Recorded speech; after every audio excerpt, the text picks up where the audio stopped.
to you by Maharaja Agrasen University, Himachal Pradesh. Honored by CCI Technology Education Excellence Award. Please visit www.mau.ac.in.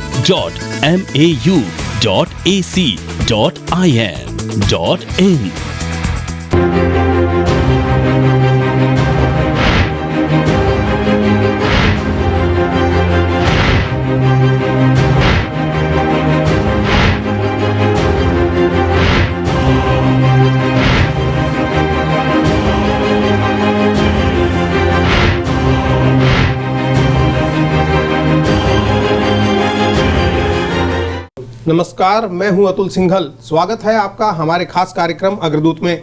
दोस्तों, अग्रदूत वो कार्यक्रम है जिसमें हम समाज की ऐसी हस्तियों को बुलाते हैं जिन्होंने अपनी लगन, मेहनत और ईमानदारी के दम पर न केवल खुद एक मुकाम हासिल किया हो, बल्कि वो समाज के प्रति अपनी जिम्मेदारी को भी बखूबी निभा रहे हों।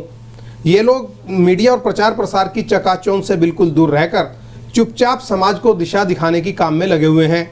समाज के दूसरे लोग ऐसे अग्रदूतों से प्रेरणा ले सकें, इसलिए हम इनको अपने खास कार्यक्रम में आमंत्रित करते हैं।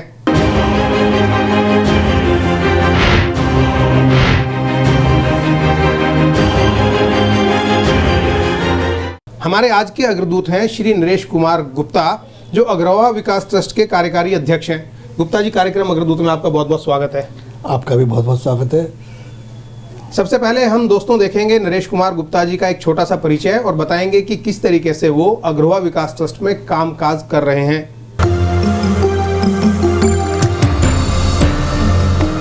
फ्री एजुकेशन के जरिए गरीब बच्चों के सपनों को पूरा करने की बात हो, या गरीब कन्याओं और विधवाओं के पुनर्वास की बात हो, या फिर समाज में फैली कुरीतियों से लड़ने की बात हो, अग्रोहा विकास ट्रस्ट के कार्यकारी अध्यक्ष नरेश कुमार गुप्ता हमेशा अपनी जिम्मेदारियों को निभाने के लिए तैयार रहते हैं। वैश्य समाज की देश की सबसे बड़ी संस्था के कार्यकारी अध्यक्ष नरेश गुप्ता की अपने काम के प्रति सजगता और ईमानदारी को देखकर हर कोई उन्हें अपना आदर्श मानता है।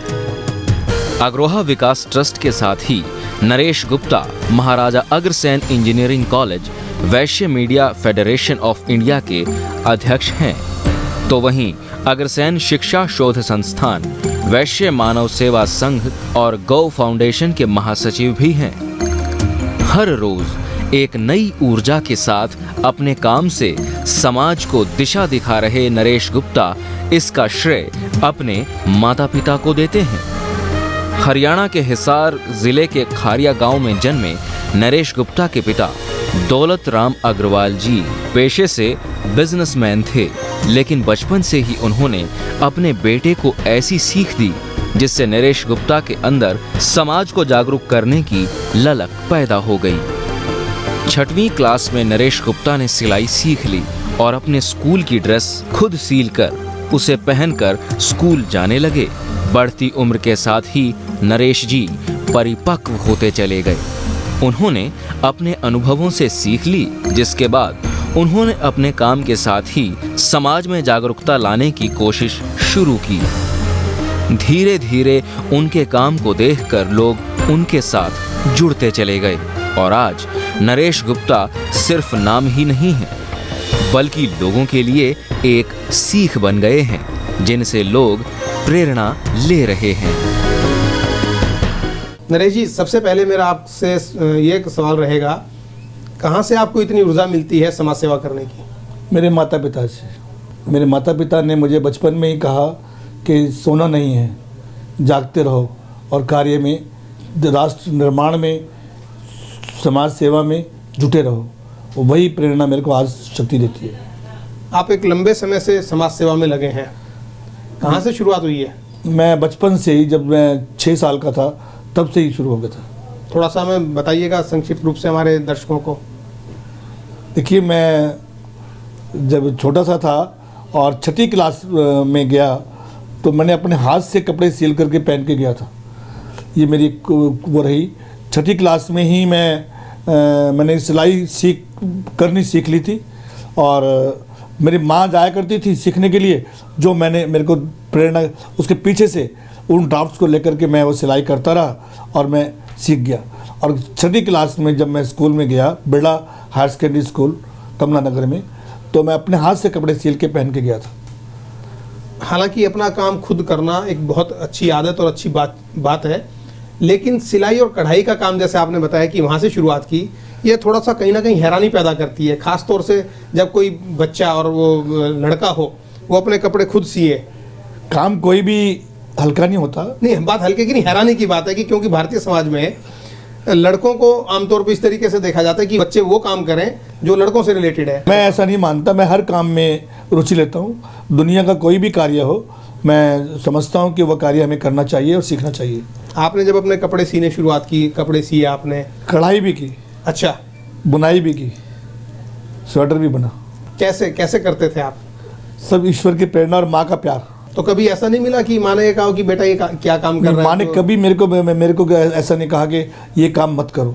माँ ने मुझे हमेशा प्रेरित किया कि ये सब काम करो। उन्होंने जो भी कार्य मुझे दिया मैंने वो काम किया। उसके बाद कैसे आपका रुझान बना, क्या क्या किस तरीके से? बस वहीं से शुरुआत हुई समाज में काम करने की। मैं मोहल्ले की बहनों का, भाइयों का, सबका कार्य करता था, और करते करते धीरे धीरे मुझे लगा कि ये वैश्य क्या है, वैश्य समाज क्या है। क्योंकि मैं गुप्ता लिखता था तो मैंने अपने पिताजी से पूछा गुप्ता किसे कहते हैं, गुप्ता क्यों?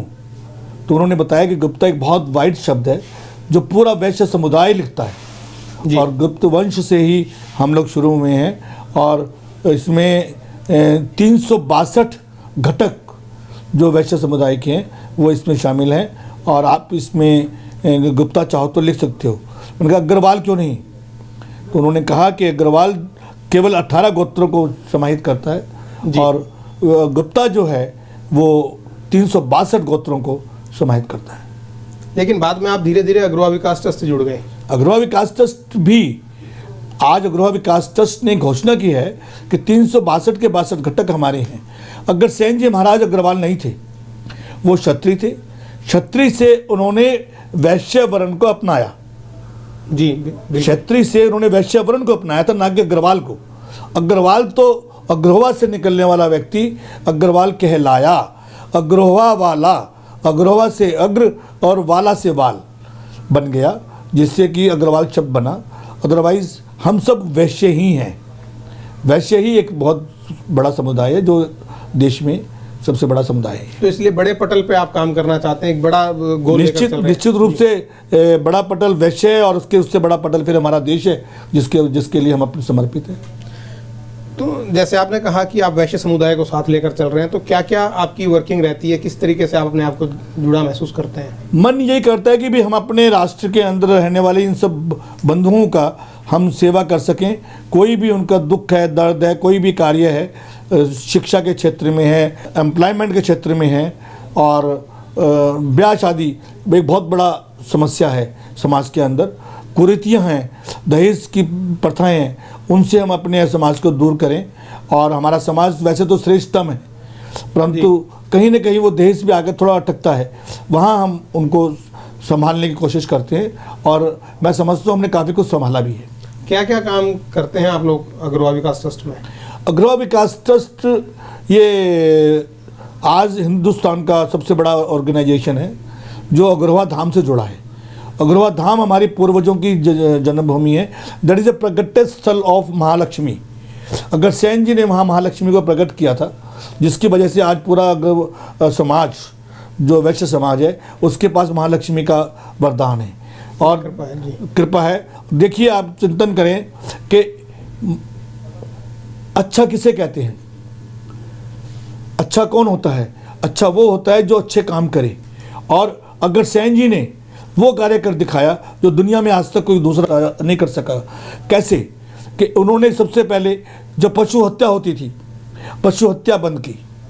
नारियल का जो अभी पूर्णाहुति किसी भी यज्ञ में होती है वो अग्रसेन जी के द्वारा शुरू की गई। उन्होंने पशु की हत्या बंद करके, क्योंकि घोड़े को जिस एक अश्वमेघ यज्ञ भगवान राम ने किया था, जो यज्ञ अधूरा रह गया, एक अश्वमेघ यज्ञ अग्रसेन जी ने किया, वो भी अधूरा रह गया अग्रसेन जी की वजह से। क्योंकि जो यज्ञ का घोड़ा जिन राजाओं के ऊपर जाता है, क्रूर व्यवहार करता है, उसके पीछे सेना होती है, वो लोगों को मारते हैं और जीत करके आते हैं। अग्रसेन जी के पास जब वो सेना आई जब वो जीत करके 18 राज्यों पे विजय करके आए, तो अग्रसेन जी के मन में आया कि इस घोड़े को मैं क्यों मारूं, इसकी गर्दन में क्यों काटूं कि इसकी पूर्णाहुति करने से ये यज्ञ पूरा होगा। तो उन्होंने अपने स्थान से यज्ञ से खड़े हो गए और उन्होंने कहा मैं इसको नहीं मारूंगा। और वहाँ पे उपस्थित जितने भी ऋषि मुनि थे, उन ऋषि मुनियों ने कहा कि नहीं, आपको इसे मारना पड़ेगा, क्योंकि आप क्षत्रिय हो और क्षत्रिय होने के नाते आपको इसका वध करना पड़ेगा, नहीं तो आपका पूरा कुल भ्रष्ट हो जाएगा, अन्यथा आपका जो ये यज्ञ है वो अधूरा रह जाएगा। यज्ञ अधूरा भी हो जाएगा और आपका कुल भ्रष्ट हो जाएगा। तो उन्होंने कहा ये कुल क्या होता है, ये समाज क्या होता है। तब उन विद्वानों ने चारों वर्णों का विश्लेषण किया। चारों वर्णों का विश्लेषण करने पर उन्होंने जब क्षत्रिय, ब्राह्मण, शूद्र और वैश्य 4 वर्णों का विश्लेषण किया और तब उन्होंने देखा कि वैश्य वर्ण क्या, वैश्य वर्ण में सब सुंदर ही सुंदर था कि सबकी सेवा करना, धर्म का प्रचार करना, धर्म का प्रसार करना, व्यापार करना, कृषि करना, धर्म की रक्षा करना और सारे चारों समाज की, जो चारों वर्ण उनकी भी सेवा करना। आप इससे बढ़िया धर्म, इससे बढ़िया बात क्या हो सकती है कि वैश्य वर्ण जो है वो सबकी सेवा करता, सेवा की कार्य उसके जिम्मे है। इसलिए उन्होंने वैश्य वर्ण को अपनाने का निर्णय लिया। और तुरंत देखिए, मैं एक बात इस माध्यम से कहूँगा कि अगर कोई बुराई होती है, मैं शराब पीता हूँ या सिगरेट पीता हूँ या मैं गाली देता हूँ, तो हम कहते हैं कि इसको छोड़ दो भाई साहब, अतुल जी इसको छोड़ दीजिए। तो अतुल जी कहते सोचूंगा, मैं विचार करूंगा कि ये शराब कैसे छूटेगी जी। परंतु दोस्त, शराब और या कोई भी बुराई अगर मुझे एहसास हो जाए ये बुरा है तो उसे मुझे तुरंत छोड़ देना चाहिए। वो सिखाया अग्रसेन जी महाराज ने। अग्रसेन ने क्या किया, तो तुरंत जी, उन्होंने 1 सेकंड भी नहीं लगाया। उन्होंने जब ये चारों वर्णों का विस्तार सुना, उन्होंने तुरंत जल हाथ में लिया और प्रण किया, आज से मैं अपना कुल, अपना क्षत्रिय वर्ण त्यागता हूँ। दुनिया में कोई ऐसा नहीं कर सकता। पशु बलि छोड़ने के लिए, पशु बलि मैं बताता हूँ आपको। हाँ, जी। मतलब उन्होंने पहला प्रण किया कि मैं क्षत्रिय वर्ण त्यागता हूँ, दूसरा जल हाथ में लिया कि मैं आज से वैश्य वर्ण को अपनाता हूँ, और तीसरा उन्होंने कहा कि आज से मेरे संपूर्ण राज्य में कहीं भी पशु की हत्या नहीं होगी। जब पशु की जीव हत्या नहीं होगी तो क्या होगा, मांस नहीं होगा, और मांस नहीं होगा तो क्या होगा, शाकाहार होगा। और शाकाहार उसी वही वजह है कि आज वैश्य समुदाय पूरे दुनिया में, वैश्य समुदाय एक ऐसा समुदाय है जो शाकाहारी है, जो पूर्ण रूपेण शाकाहारी है। और उन्हीं की इस प्रण की वजह से उसी वक्त अग्रवा धाम में जहाँ महालक्ष्मी की मूर्ति स्थापित है, वहाँ महालक्ष्मी, कुलदेवी हमारी महालक्ष्मी प्रकट होती है। और प्रकट होकर के उन्होंने कहा, अग्रसेन मुझसे मांग क्या मांगते हो। अग्रसेन ने बड़े ही, देखिए, बिन मांगे मोती मिले, मांगे मिले ने भीख। अग्रसेन जी ने क्या किया, अग्रसेन जी ने क्या मांगा कि हे माँ, मैंने तो आपके दर्शन कर लिए, मुझे तो आप मिल गई, आप यहीं पे निवास करिए, परंतु मैं चाहता हूँ कि आप मेरे संपूर्ण राज्य में, संपूर्ण मेरे समाज के जो लोगों में वास करें, जिससे कि सब संपन्न हो। तो मैं ये अग्रवा विकास ट्रस्ट जो है उस के जरिए आप महाराजा अग्रसेन जी की इन्हीं नीतियों का प्रचार प्रसार कर रहे हैं। 100% वही करते हैं हम लोग। हाँ, मैं आपसे यही जानना चाहता था कि इसके अंदर आप क्या क्या काम कर रहे हैं, और दूसरा आपने जैसे बताया कि समाज में कुछ कुरीतियां भी हैं, उनको दूर करने के लिए क्या प्रयास किए जा रहे हैं। एक बात मैं और कहना चाहूँगा, अग्रवा विकास ट्रस्ट ने घोषणा की है, जितनी भी विधवा या गरीब कन्याएं हैं, चाहे वो 1000 की संख्या में, चाहे 2000 की संख्या में हो, कितनी भी बड़ी संख्या में क्यों ना हो, उनकी शादियों के लिए हमारे पास खुला फंड है। हम उनकी शादियां बिल्कुल फ्री ऑफ कॉस्ट करवाते हैं और वो करवा सकते हैं। आगे भी जितने बच्चे अगर ऐसे आएंगे तो उनकी शादियां हम फ्री करवाएंगे। बच्चों की शिक्षा के लिए भी आप, शिक्षा के लिए बहुत बड़ा कार्य किया हमने कि आर्थिक दृष्टि से कमज़ोर बच्चों को हम आर्थिक मदद देते हैं, स्कॉलरशिप देते रहे हैं, जिससे बहुत सारे डॉक्टर्स बने हैं, बहुत सारे इंजीनियर्स बने हैं उस मदद से। वो आज भी मौजूद हैं दिल्ली के हॉस्पिटल्स के अंदर। तो नरेश जी, आप कार्यकारी अध्यक्ष हैं इतने बड़े समाज के, और पूरी एक संस्था को आप चला रहे हैं। समाज में जो कुरीतियां फैली हैं उनको दूर करने के लिए क्या क्या प्रयास किए जा रहे हैं आपकी तरफ से। देखिए अतुल जी, हमारा कार्य प्रयत्न करना है, और हम बड़ी श्रद्धा और बड़ी लगन से हमारे पूरे देश के अंदर, पूरे जिला स्तर पे, वार्ड स्तर पे, शहर स्टेट के स्तर पे हमारी समितियां बनी हुई हैं, उनके माध्यम से हम लोग मीटिंगें करते रहते हैं और उन मीटिंगों के माध्यम से हम समाज को उन कुरीतियों से बचने का आह्वान करते हैं और आह्वान के साथ साथ में हम उनका सहयोग भी करते हैं। हम उसमें जहाँ भी हमारी आवश्यकता होती है, हमारी बहनें और हमारे भाई वहाँ जा कर के उस समस्या का समाधान करने का प्रयास करते हैं और उससे हमें बहुत बड़ी सफलता भी मिली है। हमने प्रैक्टिकली इसकी सफलता प्राप्त की है। जी, अग्रवा विकास ट्रस्ट जो है हर साल महाराजा अग्रसेन जयंती भी बड़ी धूमधाम से मनाता है। इस बार क्या योजना है आपके पास? अग्रसेन जयंती कश्मीरी गेट पे जो हम मनाते हैं, ये पिछले 30 वर्षों से मनाई जा रही है। ये अग्रसेन जयंती को हमने नाम दिया सेवा दिवस और जयंती को सेवा दिवस के रूप में मनाते हैं। और इसमें हमने हमेशा पहले हम विकलांगों को और गरीब महिलाओं को सिलाई की मशीनें देते थे, विकलांगों को स्ट्रेचर देते थे और साइकिल्स देते थे, उसके और ब्लड डोनेशन कैंप लगाते थे।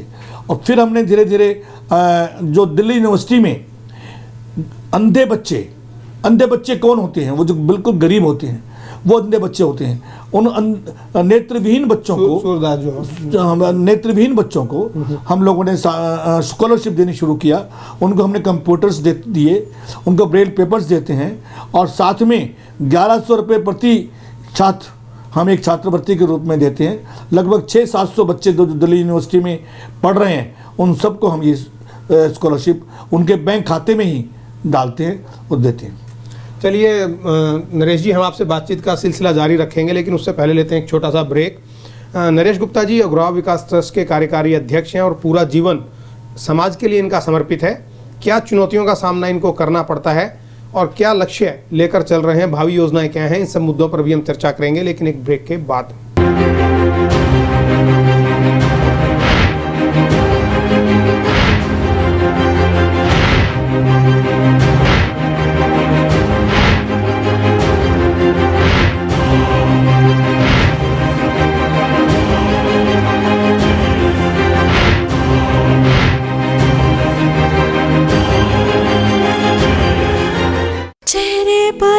पिंपल्स थे, इसके चेहरे पर भी पिंपल्स थे। 4 जाते 5 आते, सांवली त्वचा से हम मुँह छुपाते, छिचकती थी मैं शर्माती थी, छुप छुप के मुँह छुपाती थी, लेकिन फिर चले गए जैसे कभी थे ही नहीं। पेश है नई हंस नो प्योर हर्बल क्रीम। इसके प्योर हर्ब्स गोरापन लाएं, कील मुहां से जड़ से मिटाएं। हंस नो, 40 वर्षों का विश्वास अब आपके पास। This program is brought to you by Maharaja Agrasen University, Himachal Pradesh, honored by CCI Technology Education Excellence Award. Please visit www.mau.ac.in.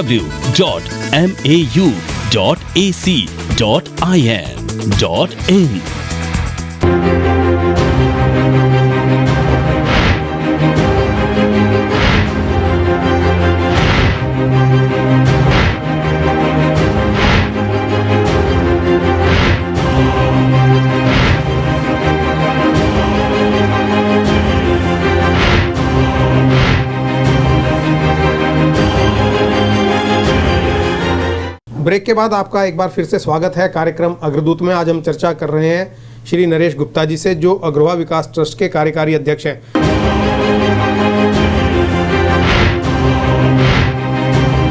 Agarwal समाज की सबसे बड़ी संस्था है अग्रवा विकास ट्रस्ट, जिसकी 1976 में नींव रखी गई थी।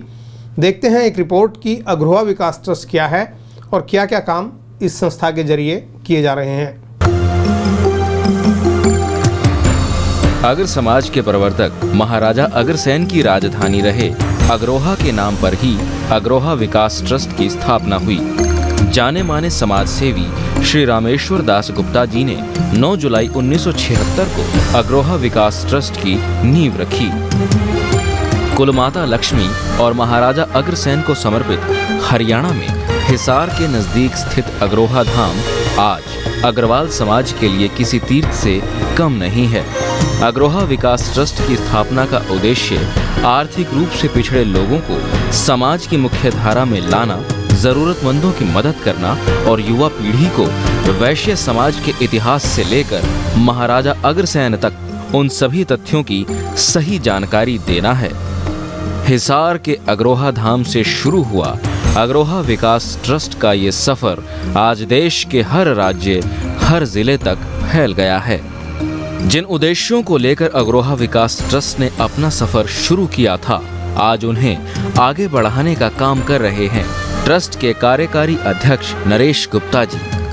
अग्रोहा विकास ट्रस्ट का काम मुख्य रूप से समाज के आर्थिक रूप से कमजोर विद्यार्थियों की मदद करना, जरूरतमंदों का निःशुल्क इलाज कराना, बेरोजगारी दूर करने के लिए आर्थिक मदद देना, गरीब कन्याओं की शादी करवाना, विधवाओं का पुनर्वास कराना, रक्तदान शिविर लगाना, निःशुल्क मेडिकल जांच और परामर्श शिविर लगाना, महाराजा अग्रसेन के उद्देश्यों को समाज के लिए किए गए उनके कामों को लोगों तक पहुंचाने के साथ ही समाज के लोगों को एकजुट करके रखना है।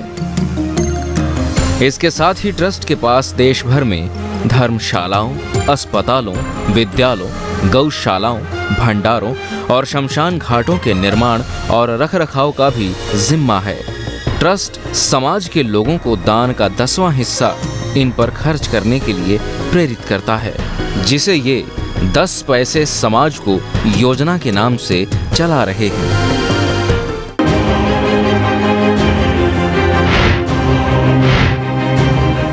गुप्ता जी, आपने बताया इतना सारा काम कर रहे हैं और जब 6 वर्ष की आयु से आप समाज सेवा में लगे हैं, बहुत सारी चुनौतियों का भी आपको सामना करना पड़ा होगा। निश्चित है, इसमें तो कोई शक ही नहीं है। चुनौतियाँ तो हमेशा जीवन में हर पल हर क्षण रहती हैं। कैसी चुनौतियाँ? आर्थिक भी, सामाजिक भी और व्यापारिक भी, हर प्रकार की चुनौती झेलनी पड़ी। और परंतु ईश्वर की कृपा से और माँ की प्रेरणा से हमें कभी तकलीफ नहीं आई। हम हर मोर्चे पे सफल रहे। हमने एक निश्चय लिया कि दिल्ली टू अग्रोहा हम एक फ्री बस चलाएंगे आज से 30 वर्ष पूर्व, और आप समझिए पूरे 1 साल तक हम फ्री बस चलाई। अच्छा। और वो फ्री बस, जब हमारे पास कमाई कुछ नहीं थी और बहुत थोड़े से पैसे हुआ करते थे, उसी से हमने वो अपनी कमाई में से वो धन उसमें डाला और फ्री बस शुरू कर दी। धीरे धीरे ऐसा हुआ कि 2 महीने बाद वही बस कुछ अर्न करने लगी और हमारा सारा लॉस कवर हो गया और यात्रा पूरी चली और अग्रोहा धाम में लोगों का रुझान बढ़ा। आप बता रहे थे कि आपने जो है अग्रोहा से एक यात्रा भी शुरू की थी। क्या वो यात्रा थी अग्रोहा? ज्योति रथ यात्रा जी। महाराजा अग्रसेन ज्योति रथ यात्रा हमने वहाँ से शुरू की और वह यात्रा अग्रसेन जी का संदेश, अग्रसेन जी का पूरा साहित्य हम लेकर के चलते थे। नंगे पैर हम चले और पूरा देश घूमे, कन्याकुमारी से लेकर कश्मीर तक और नागालैंड से लेकर के पंजाब तक वो यात्रा चली। और वो यात्रा हिंदुस्तान की सबसे बड़ी यात्रा हो सकती है। आदरणीय नंदकिशोर गोयनका जी, डॉक्टर राजमणि इसके प्रमुख प्रेरणाताओं में से थे, जिन्होंने इस यात्रा का हमारे साथ बहुत कार्य किया। जब इस तरह के काम करते हैं, जैसे आपने बताया कि चुनौतियां बहुत सारी थी, आर्थिक भी थी, सामाजिक भी थी, पारिवारिक भी होती हैं, परिवार से समय निकालना पड़ता है, कैसे सबको तालमेल? मेरी पत्नी का बहुत बड़ा सहयोग था, उसने मुझे इस कार्य में बहुत सहयोग किया। उसने कभी मुझे, अगर वो मुझे सहयोग ना करती तो शायद मैं कुछ नहीं कर सकता। मतलब टोका नहीं कभी आपको? उसने मुझे सहयोग किया। सहयोग किया आपको? उल्टा सहयोग किया। और जो आर्थिक चुनौतियां हैं उसको कैसे आपने मीट आउट किया? आर्थिक चुनौती ईश्वर ने पूरी की। हमेशा हमने कभी भी पीछे मुड़ के नहीं देखा और कार्य पूर्ण होते चले गए और समाज ने भी पूरा सहयोग किया, समाज का पूरा साथ रहा, समाज कभी पीछे नहीं हटा। और जब जब जो जरूरत पड़ी है, ईमानदारी बहुत बड़ी चीज़ होती है। मेरे को याद है रामेश्वर दास गुप्ता जी जो हमारे संस्थापक थे, उन्होंने एक बात कही थी कि नरेश, समाज के पैसे को बेटी का धन समझना। तो वो जो बात आज भी दिमाग में गूंजती है। अच्छा। और वही बात, वही हमारी प्रेरणा है और उसकी वजह से कभी भी, क्योंकि समाज के पैसे को, और आदरणीय नंदकिशोर गोयनका ने कहा कि समाज के पैसे को 1 रुपया नहीं 100 रुपया बना के खर्च करेंगे तो मज़ा आएगा। तो हमने वो 100 रुपया बना के खर्च किया। आज इससे हमारा धन बढ़ता ही चला गया, कभी घटा नहीं। जब समाज का काम ईमानदारी से किया जाता है तो चुनौतियाँ गौण हो जाती हैं, चाहे वो आर्थिक हो, चाहे सामाजिक हो, कि किसी भी स्तर पर हो, सारे काम खुद ब खुद हल होने लगते हैं। यही जो है नरेश गुप्ता जी का कहना है। लेकिन नरेश जी, क्या योजनाएं, आपकी भावी योजनाएं क्या हैं? कुछ भावी योजनाएं, पूरे देश में समाज हमारा एकत्रित हो, इकट्ठा हो और इकट्ठा होकर के राष्ट्र के निर्माण में, समाज के निर्माण में अच्छे कार्य करे और अच्छे कार्य करते हुए समाज की सभी तकलीफ़ों में हम काम आ सकें, ऐसे हमारी मान्यता है। एक आप जो है आपने बताया कि अग्रोहा विकास ट्रस्ट का एक भवन बनवाने का भी आपका मन है। जी, अग्रोहा विकास ट्रस्ट को दीनदयाल उपाध्याय मार्ग, दिल्ली में 1000 गज का एक प्लॉट इसी महीने आवंटित हो जाएगा। आवंटित तो हमें हो चुका है जी, सिर्फ पोजेशन मिलना है। उसका पोजेशन जो है वेंकैया नायडू जी ने स्वीकृति दे दी है और शायद उम्मीद है कि अग्रसेन जयंती से पहले पहले हमें वो प्लॉट मिल जाएगा। उस भवन का नाम होगा अग्रोहा भवन। और क्या प्रारूप रहेगा भवन का? अग्रोहा भवन। हाँ। अग्रोहा भवन हिंदुस्तान का, सारे अग्रवाल्स का, सारे वैश्य समुदाय का एक इंटरनेशनल कम्युनिकेशन सेंटर होगा, जिससे पूरे देश के वर्ल्ड के जितने भी लोग आएंगे वहाँ ठहर सकें, उनको अच्छी सुविधा खाने की, पीने की, रहने की मिल सके। तो दिल्ली एक सेंटर है और कनॉट प्लेस के बिल्कुल और नई दिल्ली रेलवे स्टेशन के बिल्कुल नज़दीक है। वहाँ पे जब वो सब लोगों को आने जाने वालों को सुविधा मिलेगी। उसी भवन में एक अंतर्राष्ट्रीय स्तर का अग्रसेन जी के ऊपर हमने जो साहित्य इकट्ठा किया है, पूरे हिंदुस्तान में वो साहित्य हमारे पास संकलन है, उसको हम वहाँ पे प्रदर्शित करेंगे। और समाज की अग्रसेन जी के ऊपर जितना भी हमारे पास लिटरेचर के साथ साथ कुछ खुदाइयों में निकला हुआ सामान भी है, वो भी सामान हम वहाँ पे प्रदर्शित करेंगे। मतलब एक संग्रहालय बनाने की आपकी संग्रहालय भी वहाँ पर बनाएंगे। बिल्कुल, बहुत अच्छी सोच है आपकी कि एक तरीके से अत्याधुनिक ये भवन होगा जिसमें सारी सुख सुविधाएं मौजूद होंगी। जी। अच्छा, चलते चलते आपसे एक सवाल ये है कि क्या संदेश आप समाज को देना चाहेंगे जिससे कि समाज के लोग आपसे प्रेरणा ले सकें? राष्ट्र के निर्माण में अग्रवाल और वैश्य समुदाय हमेशा अग्रणी रहा है और आगे भी मैं चाहूँगा कि वह अपने इस उद्देश्य को पूर्ण करते हुए हमारा नाम रोशन करे और हमारा नाम हमारे समाज का उच्च कोटि पे रहेगा और वो श्रेष्ठता में रहेगा, ये मेरी मानना है। बहुत बहुत धन्यवाद कार्यक्रम अग्रदूत में पधारने के लिए। अतुल जी, आपका भी बहुत बहुत धन्यवाद, आपने मेरे को इतना एक मौका दिया मैं अपनी बात व्यक्त कर सकूं। मैंने अपनी बात अपने दिल से व्यक्त की है। कहीं मौका मिलने पे अग्रसेन जी का इतिहास अगर आप पढ़ेंगे तो आपको बड़ा अच्छा लगेगा। बिल्कुल। वो इतिहास की मैं एक प्रति आपको मैं यहीं सौंपना चाहूँगा, तो वह आप प्रति आप लेना बिल्कुल बिल्कुल बिल्कुल बिल्कुल। तो दोस्तों, आज हमने बातचीत की है नरेश गुप्ता जी से, जो अग्रोहा विकास ट्रस्ट के कार्यकारी अध्यक्ष हैं। उन्होंने ये कहा कि जो महाराजा अग्रसेन जी ने रास्ता दिखाया था समाज को, उस रास्ते पर समाज को चलना चाहिए। यही संदेश महाराजा अग्रसेन जी का था, यही अग्रोहा विकास ट्रस्ट का संदेश है और यही संदेश श्री नरेश गुप्ता जी का भी है। कार्यक्रम अग्रदूत में अगले सप्ताह हम किसी नए शख्स से आपकी मुलाकात कराएंगे। तब तक के लिए दीजिएगा इजाज़त। नमस्कार। अग्रदूत कार्यक्रम के बारे में आप अपने सुझाव हमें 9811460700 और 8860041237 पर फोन से या व्हाट्सएप से दे सकते हैं। अगर आप भी ऐसा कोई काम कर रहे हैं और उसे सबके सामने लाना चाहते हैं तो आप उसकी जानकारी हमें agradut@gmail.com पर मेल करें। हम उसे अग्रदूत में शामिल करेंगे।